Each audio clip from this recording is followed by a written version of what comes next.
Thanks for replying. Yes, I remember seeing your simulation, and at the time I thought it was too complex for me, but I recall you doing it. So, hearing your comment makes me feel that indeed the cause is right. It's just not that intuitively.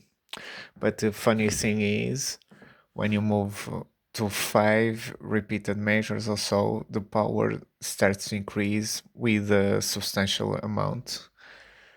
One of the reasons that might happening is because you probably were using compound symmetry assumption in your correlation structure. In the thread that I just linked, Carol somewhere mentions that because the correlation is always the same across the time points, it doesn't add much power to weigh a third assessment. But following that logic, it probably should not be expected that with 5, 6, or 7, or 8, or 9, the power starts to increase or to keep increasing.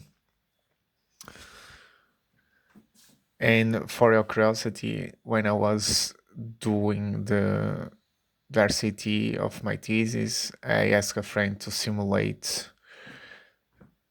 power calculations using just one blood pressure measurement at each time point versus two or three measurements at each time point. And we also saw a pattern as depicted in your graph. So I think I will consider my adventure as closed then. I spent so many hours on this and I still cannot make sense of it. Maybe it's just what always mathematics.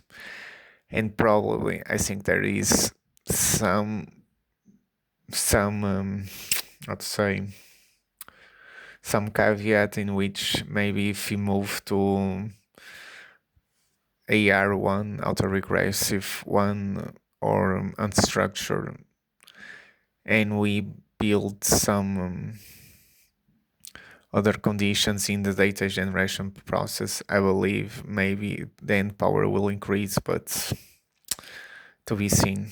But that is too complex for my skill level. Thank you.